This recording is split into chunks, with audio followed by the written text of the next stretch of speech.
The UK political system has been engulfed in a crisis which has been unprecedented. Over the last 2 weeks, MP after MP has been accused of fiddling their expenses in various ways. What are the facts about the matter? Well, back in 1995, I wrote a book called The Truth About Westminster, which was looking at integrity in public life and how the system itself can be corrupting of people who go into public service with all kinds of vision and integrity and the rest. There was an interesting situation which emerged in 1970-71.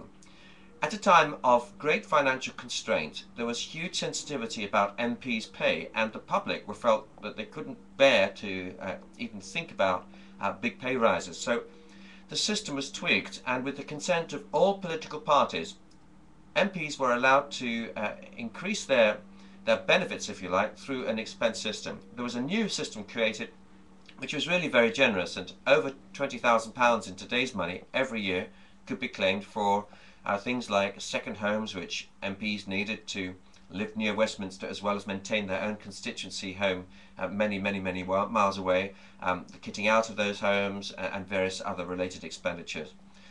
And MPs have been very effective at claiming right up to the limit for these various allowances.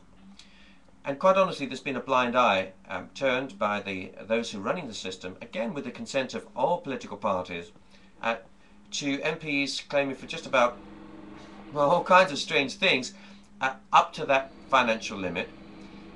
I guess on the basis that it's a less sensitive way of making sure that MPs are reasonably paid. Now, are they overpaid? Are they underpaid?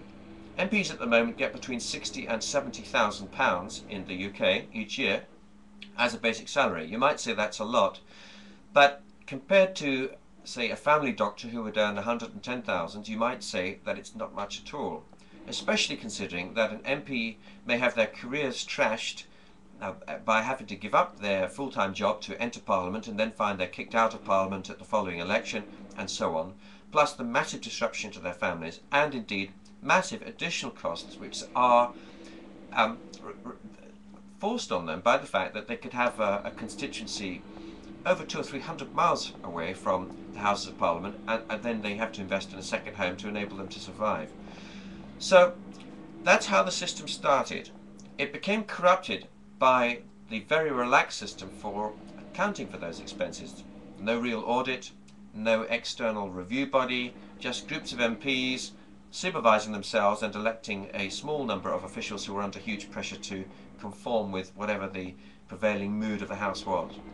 And now what's happened is the full extent of these claims have been leaked, and it's been extremely embarrassing. We've seen a number of MPs resign, many others will be forced to step down as a result. We've seen the Speaker of the House of Commons forced to resign.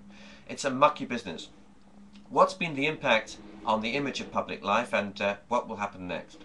Well, the impact on the image I don't think is that significant, because 90% of the general public don't believe what MPs say anyway. The only group in our society who is so mistrusted are journalists, and that has been a feature of just about every survey of politicians and journalists and doctors and dentists and lawyers and so on over the last few years.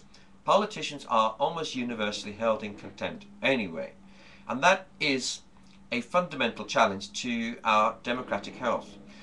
So you could say that this has made matters far worse, and that's certainly true, but I wouldn't say it's going to have a devastating impact on the way people see the House of Commons or the House of Lords. Now, what will happen in future? There is already a huge amount of activity to reform the expenses system. It should have been done in a very simple way, which, in my view, which is this. Most companies have what we call a London waiting allowance. Because London living costs are more expensive than elsewhere, it's very simple. If you have to work in London, they give you an extra amount of money to compensate for that.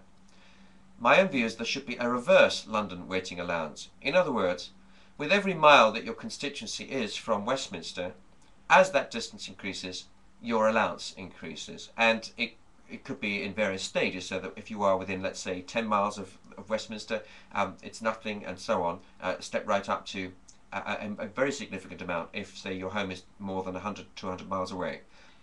And my own view is that this weighting should be fixed, it's non-negotiable, it's just there, it's part of the remuneration system, and MPs are perfectly free to spend it however they like. And that's how companies work, and right, that shouldn't be how the House of Commons works, House of Lords work.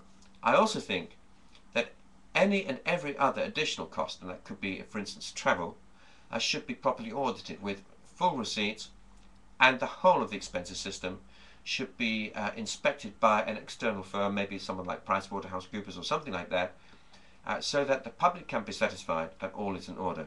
It is often said that MPs are the only people who are qualified in law to sit in judgment on MPs. Well, although that's true, it's not true. MPs can choose to divest some of that power, to outsource it, if you like, to any other group that they wish, and there's no reason whatsoever why that system of accounting shouldn't be outsourced, a system of supervision shouldn't be outsourced, a system of discipline and rebuke shouldn't be outsourced in some way, obviously with regular review. So we'll see what happens for the future, but you can expect major changes in the process as the House of Commons in particular struggles to try and re-win an element of public trust. But it will take a generation or more to do that, and it's going to take more than reform of the expenses system.